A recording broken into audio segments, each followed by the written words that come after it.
Olá, meus amigos, olá, minhas amigas, olá, concurseiros, tudo bem? Sejam todos bem-vindos a mais um encontro nosso e hoje o tema da nossa aula é prisões. Em específico, o nosso assunto é a prisão temporária. Prisão temporária que não tem previsão no Código de Processo Penal. O Código de Processo Penal traz só a prisão em flagrante e prisão preventiva. E aonde que está a prisão temporária? Está numa lei extravagante, lei número 7.960 de 1989. É essa que a gente vai estudar agora. A prisão temporária, é claro, o próprio nome já diz, ela se caracteriza em especial porque ela tem tempo pré-determinado e a gente vai ver qual que é esse tempo. Pode variar de 5 dias prorrogáveis por igual período ou 30 dias prorrogáveis por igual período. Mas antes, então, vamos trabalhar aqui com um conceito. Olha só, a prisão temporária é uma prisão cautelar. Então, quando eu falo em temporária, preventiva, sempre são cautelares. São prisões processuais, são prisões provisórias. Cautelares porque ela visa assegurar algo.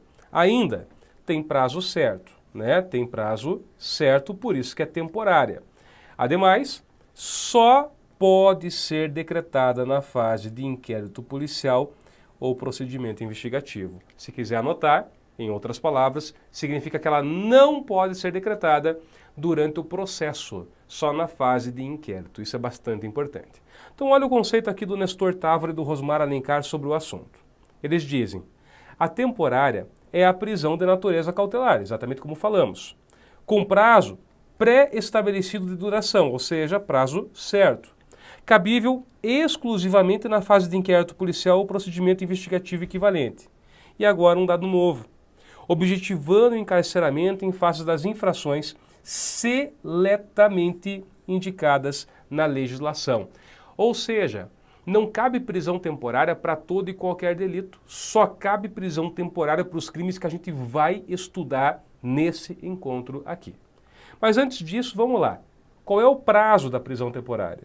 Pois bem, normalmente o prazo será de 5 dias, prorrogáveis por mais 5 dias, em caso de comprovada e extrema necessidade. 5 mais 5.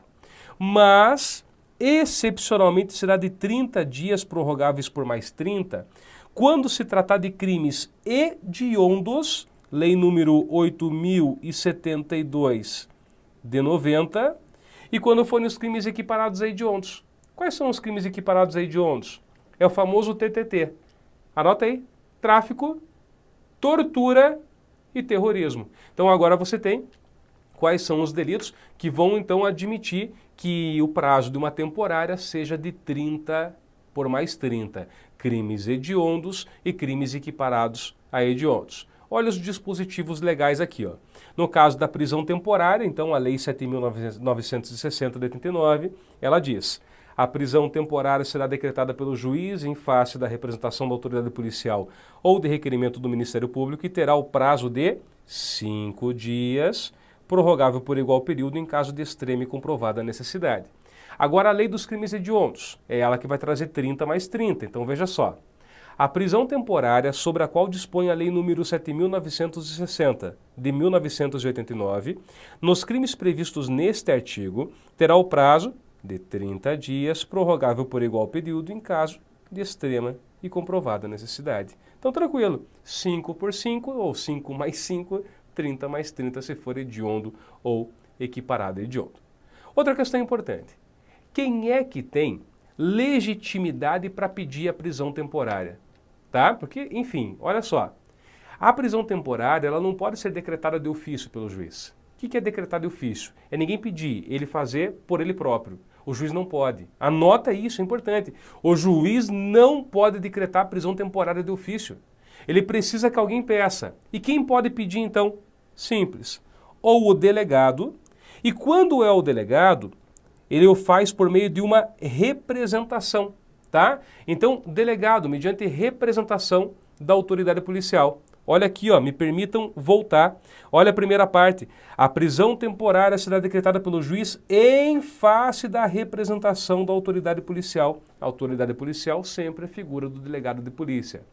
Outra pessoa que poderia, então, também pedir é o Ministério Público. Agora, mediante requerimento. Vamos voltar lá? Mediante representação ou requerimento do MP. Ficou claro? Então, eles podem pedir ou o MP ou o delegado. Aí um outro detalhe, se for o delegado que pede, o juiz tem que mandar ouvir o Ministério Público antes de decidir, entendeu? O delegado pediu, o juiz antes de decidir ele fala, ó, quero ouvir a opinião do MP. Aí o MP dá o parecer e o juiz decide. Agora, se for o contrário, se o MP pedir, o juiz tem que ouvir a opinião do delegado? Aí não. Se o MP ele pedir, o juiz vai e vai decidir desde logo. Então, estou falando dessa previsão aqui, ó. Quando é o delegado quem pede, deve-se ouvir o Ministério Público. Artigo 2º, parágrafo 1º. Na hipótese de representação da autoridade policial, o juiz, antes de decidir, ouvirá o Ministério Público. Tá bom? Ainda, né, falamos sobre isso, mas está no material para você poder estudar.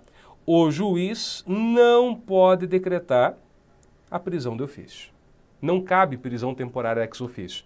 Ele deve sim aguardar a iniciativa do delegado do MP. Isso é importante porque você vai ter que, em um dado momento, não nesse encontro, mas que comparar a prisão temporária com a prisão preventiva. E aí a preventiva vai ter sim uma hipótese em que o juiz pode decretar de ofício. Temporária, que é o nosso assunto agora, não. Continuando. O artigo 2º, parágrafo 2º, ele diz: o despacho que decretar a prisão temporária tem que ser fundamentado. Isso, senhores, vale para qualquer decisão judicial. Se você pegar o artigo 93, inciso 9 da Constituição, pode anotar lá, 93, inciso 9 da Constituição Federal, melhor dizendo, inciso 9, né? Não tem numeral aqui.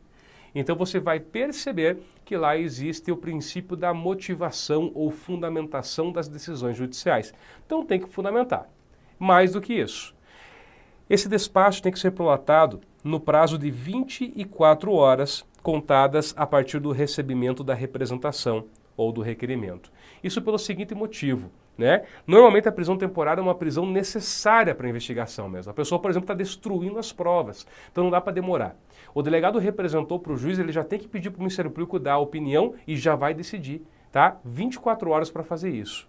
Ainda, quando a gente pede, tá, a prorrogação da prisão, porque ela era por 5 dias mais 5 ou 30 mais 30, correto? Essa prorrogação, ela não é automática. A prorrogação só vai ocorrer, e a gente leu isso, em caso de extrema e fundamentada necessidade. E comprovada necessidade. Tem que fundamentar, portanto, nisso. Tem que mostrar o porquê que há necessidade de prorrogar esta prisão nesse caso aqui. Digamos que o delegado pediu uma prisão temporária porque a pessoa estava se desfazendo dos documentos. 5 dias. Ok. Só que aí, quando chega no término dos 5 dias, o delegado informa o juiz que havia muito mais documento do que ele imaginava. Imagina que é uma empresa gigantesca. Então ele solicita nova prorrogação. O juiz tem que fundamentar, tendo em vista informação, tal, com tais provas, enfim, prorrogo. Não existe prorrogação automática, portanto. Continuando. Qual que é o âmbito da prisão temporária? Bom, na fase do inquérito ou procedimento investigativo equivalente. Então, lembra comigo, não cabe prisão temporária no curso do processo. A prisão preventiva cabe. A preventiva cabe nas duas, mas a temporária é só para essa primeira fase mesmo, enquanto se está investigando um crime. Prosseguindo. Outras regras importantes aí com relação à prisão temporária. A apresentação do preso, solicitação de informações e esclarecimentos. Presta atenção. O artigo 2º, parágrafo 3º, ele diz que agora sim, mas olha só, não é a prisão. O juiz poderá, de ofício ou a requerimento do Ministério Público e também do advogado, determinar que o preso lhe seja apresentado, solicitar informações e esclarecimentos da autoridade policial e submetê-lo a exame de corpo de delito, tá? Então, presta bastante atenção, porque esse poder não é para decretação da prisão, esse poder é para que o preso seja apresentado, para que informações sejam dadas. Por exemplo, o meu cliente foi preso temporariamente e eu, advogado dele, tenho informação de que ele foi torturado, enfim, quando ele foi preso. E eu comunico o juiz. Nesse caso, o juiz ele pode solicitar para que o preso seja apresentado a ele. Ele quer ver se ele está machucado ou não. Eu não avisei. Eu, advogado, não avisei, o promotor também não. Mas o juiz tomou conhecimento por alguém. De ofício, faz parte do trabalho dele. Quero o preso. Apresentem o preso que eu quero vê-lo. É isso. Então o juiz não pode decretar a prisão, mas pode sim determinar ali a apresentação do preso, informações. Isso dá para fazer de ofício. Continuando, outras regras aí importantes. Relacionado aqui agora ao mandado de prisão e nota de culpa. O artigo 2º, parágrafo 4º, diz que decretada prisão temporária, expedisse-á mandado de prisão em 2 vias, e aqui igualzinho ao Código de Processo Penal, sempre em duplicata, né? Porque uma vai ficar com o preso e a outra fica com a autoridade, inclusive o preso vai ter que dar um recibo nessa que fica com a autoridade para comprovar que ele recebeu, né? Então, uma das quais é entregue ao indiciado, e serve como nota de culpa. Nota de culpa é aquele documento, justamente, então, em que a pessoa fica sabendo por que está sendo presa e por quem está sendo presa. Percebeu? Então, você vai lá, né, entregar um mandado de prisão temporária, você vai ter 2 versões do mandado na mão. Uma fica com o preso, igualzinho as 2 versões. A outra, ele vai assinar o recibo. Ó, recebi em data de tal o mandado, que serve como nota de culpa. Ponto. Resolvido. Ainda, dá para antecipar a prisão? A resposta é negativa. O artigo 2º, parágrafo 5º, ele é bem claro. A prisão somente poderá ser executada depois da expedição do mandado judicial. Claro, né, senhores? Não há prisão temporária, muito menos preventiva, sem que o juiz tenha decidido, sem que haja mandado de prisão. Então, como é que eu vou prender antes do próprio juiz ter decidido ou antes do próprio juiz ter expedido o mandado? Não se esqueçam, um policial só pode prender alguém na rua sem autorização judicial, o único caso é se a pessoa estivesse em flagrante delito, o que não é o que a gente está discutindo. Você está falando de uma prisão em que não há flagrante. Você está falando de uma prisão em que você precisa da ordem judicial para prender. Por isso, tá bom? Outra questão aqui, garantias constitucionais no momento da prisão. O artigo 2º, parágrafo 6º, ele diz que, efetuada a prisão, a autoridade, ela informará o preso dos direitos previstos no artigo 5º. Por exemplo, né, a pessoa é informada do direito que ela tem de permanecer em silêncio e de não responder a nada que lhe seja perguntado. É um direito do preso. Tem que ser informado. Que, né, o juiz tem que ser imediatamente comunicado, que o promotor tem que ser comunicado, que a família do preso tem que ser comunicada, ou alguém que lhe indique. Se ele tiver advogado, comunica o advogado. Se ele não tiver, comunica quem? A Defensoria Pública. Então são direitos constitucionais. Outra questão também, a soltura. A soltura, tá, é sempre imediata quando terminou o prazo, e isso se por outro motivo não estiver preso. E aí é um termo que vocês vão encontrar, tá? É muito comum encontrar nas decisões, o juiz coloca, né? Determinando a soltura de fulano se por né, não estiver preso. Então se por outro motivo não estiver preso. Olha só. O parágrafo 7º ele diz, então, decorrido o prazo de 5 dias de detenção, o preso deverá ser posto imediatamente em liberdade, salvo se foi decretada a preventiva. Então isso acontece, se está chegando no final do prazo, de 2 uma. Pode acontecer também do juiz ter prorrogado, né? Falou, não, mais 5, beleza. Mas terminou esse prazo, ou é liberdade ou decreta-se outra, né, a prisão preventiva. Dá para tentar de novo com a temporária repetir? Nunca, né? A temporária se prorroga uma única vez. 5 por mais 5, nunca mais do que isso. 30 por mais 30 se for hediondo, nunca mais do que isso. Bom, o artigo 3º trata da necessidade da separação dos presos, né? Então o preso temporário tem que permanecer separado dos demais, tá? Então não dá para misturar preso temporário com o cara que foi preso em flagrante, por exemplo, ou preso temporário com aquele sujeito que está preso, né, de forma definitiva, não tem como.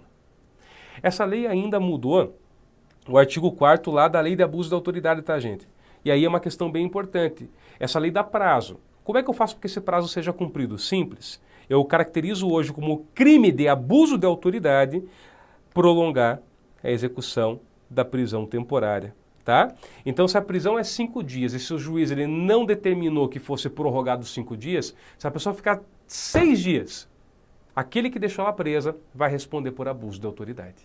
Não pode. Bom, ainda o artigo 5º vai tratar do seguinte. Essa prisão temporária, como a gente viu, muitas vezes ela é um pedido de urgência. Então, sempre tem que ter alguém para poder decidir. E aí o artigo 5º prevê os plantões para apreciação dos pedidos de prisão provisória. Em todas as comarcas e seções judiciárias, haverá um plantão permanente de 24 horas do Poder Judiciário e também do Ministério Público para a apreciação dos pedidos de prisão temporária, né? A prisão temporária não escolhe hora para acontecer. O delegado teve uma informação no final de semana, no domingo, que está acontecendo algo, ele tem que prender o camarada. Então, nessa hipótese, tem que ter alguém no plantão, ele vai fazer o pedido e em 24 horas ele vai ter a sua decisão. Muitas das vezes, muito mais rápido do que isso. Então essas são regras assim preliminares, né? Claro, se você nunca leu a lei de prisão temporária, pode parecer muita coisa, mas ela é bem curta. Você vai ver que fazendo umas 2 ou 3 leituras do nosso material, você daqui a pouco já, né, gravou bem a matéria. Mas agora que a gente entra realmente na parte mais importante. Porque agora nós vamos falar então do que eu preciso para que seja autorizada uma prisão temporária. Porque eu falei, né, o delegado pediu, mas o que é a necessidade? Quais são os pressupostos da prisão temporária? Então vamos lá? Cabimento da prisão temporária. De duas, uma primeira. Ou ela tem que ser imprescindível para as investigações do inquérito policial, então tem que provar isso, né? No pedido isso tem que ser demonstrado. Exemplo, né? A pessoa está destruindo os documentos, ela está ameaçando alguém, então tem que mostrar que ela é imprescindível para a investigação, ou então, se o indiciado ele não tem residência fixa ou não fornece elemento para o esclarecimento da sua identidade. Também, né? Porque veja só, o delegado está investigando um crime. Aí aquele sujeito suspeito, ele é um andarilho. Qual que é a preocupação do delegado? Se esse cara for embora, eu nunca mais encontro esse camarada, porque não tem residência fixa. Onde é que eu vou encontrá-lo? Ou, né, a pessoa está sem documento de identidade e eles não sabem quem é a pessoa. De novo, se o cara vai embora, perdeu, né, acabou a investigação, porque nunca mais eu vou encontrá-lo. Ou é muito difícil, pelo menos. Então são casos em que o delegado também pode pedir, olha, eu peço a prisão temporária porque a gente quer tentar identificar essa pessoa, vamos mandar para fazer a identificação por meio de processo datiloscópico, enfim, tentar identificar. Aí deu o prazo, identificou ou não, enfim, mas estaria resolvido. Fechou? Continuando. Tá. Provei que ela é imprescindível, ou provei que a pessoa não tem residência fixa, ou então tem dúvidas sobre a identidade. O que mais que eu tenho que provar? Isso daqui que eu provei é o chamado periculum libertatis. Eu provei que essa pessoa em liberdade ela traz perigo. Só que agora eu preciso do fumus comissi delicti. Ou seja, tem que ter fundadas razões, de acordo com qualquer prova admitida na legislação penal, de autoria ou participação do indiciado nos seguintes crimes. Por isso que lá no conceito que a gente deu da prisão temporária, né, o Nestor Távora e o Rosmar Alencar, eles explicam isso, eles falam, né, nos crimes seletamente selecionados pelo legislador. São alguns delitos apenas. Mas então, entendeu? Porque tudo bem, o delegado pode dizer, olha, esse sujeito aqui eu não sei quem ele está sem identidade. Só que se ele não tiver nenhum indício de que esse sujeito praticou um crime, o juiz não vai mandar prendê-lo só porque ele está sem identidade. A ideia é essa. Agora, esse está sem identidade, um dos pressupostos, e eu tenho indícios de que foi ele quem praticou esse delito, porque uma testemunha reconheceu ele em delegacia. Eu não quero deixá-lo ir embora, eu quero tentar identificá-lo. Aí sim eu faço a conjugação dos dois, periculum libertatis mais fumus comissi delicti. Então que fique bem claro, acho que ficou tranquilo com relação aqui ao material, né? Eu preciso de ou essa, além do fumus comissi delicti. Quais são os crimes? Então, de forma bem simplificada, homicídio doloso, sequestro, cárcere privado, roubo, extorsão, extorsão mediante sequestro, estupro, epidemia com resultado morte. Professor, houve epidemia, mas ninguém morreu, então não cabe. A lei é bem clara para falar que tem que ter o resultado morte. Mesma coisa aqui, né? Homicídio doloso. A pessoa praticou homicídio culposo, dá para prender temporariamente? Não. Princípio da taxatividade, ou está na lei ou não está, ponto. Então não posso fazer analogia para prejudicar o acusado. Continuando. Envenenamento de água potável, substância alimentícia ou medicinal, olha aqui, ó, qualificada pela morte também. Cuidado com esses crimes que têm que ser qualificados pela morte. Se não houver a morte, eu não posso prender temporariamente. A associação criminosa, aqui eu mudei, porque você vai encontrar na lei ainda a expressão quadrilha ou bando. E quadrilha ou bando não existe mais desde 2013. O nome do crime mudou, é associação criminosa, mas continua sendo o mesmo artigo, 288 do Código Penal. Crime de genocídio, crime de tráfico de drogas, crimes contra o sistema financeiro e olha só, a última inclusão que nós tivemos, crime de terrorismo. O crime de terrorismo ele foi aqui, né, inserido no rol dos delitos que admitem prisão temporária no ano de 2013. 2016. Então, com relação à prisão temporária, grave isso. Tem que ter o periculum libertatis. Ou eu provo que a prisão ela é importante para a investigação, o cara está se desfazendo dos documentos, está destruindo tudo, isso é um exemplo. Ou então eu provo que ele não tem residência fixa ou a identidade é duvidosa. Tá, isso é o primeiro. Agora eu tenho que só trazer uma prova de que ele praticou um desses delitos que estão previstos na lei e de que há indícios de que ele foi o autor. Tá? Vocês vão encontrar tudo isso que eu falei aqui no artigo 1º. Eu deixei ele inteirinho aqui para vocês, tem todos os artigos e o nome dos crimes, inclusive destacando o caso do terrorismo, tá? Destacando o caso do terrorismo, né? Vejam que também a gente já retira, a lei ela fazia menção a atentado ao violento pudor e rapto violento. Esses crimes caíram, porque o atentado ao violento pudor hoje ele foi inserido no crime de estupro, então não tem porquê. O rapto violento não há mais previsão. Então, também aqui com relação à quadrilha bando, né, que a gente excluiu, porque o nome hoje é associação criminosa. Em relação a tráfico de drogas, vocês vão ver que eu mesmo mudei, porque aqui a menção na lei é da lei antiga, essa lei foi revogada, a lei atual é essa. Então pode ficar absolutamente tranquilo e seguro, porque o material ele foi todo atualizado para que você consiga entender agora, com a nossa legislação vigente, e fazer uma boa prova. Fechado? Então é isso, meus caros. Muito obrigado a todos vocês, espero que tenha ficado bem fácil, bem tranquilo o conteúdo de prisão temporária. Pegue esse material, agora estude, releia e vá realmente para gabaritar essa tua prova. Mais uma vez, obrigado, tá? E até uma próxima oportunidade.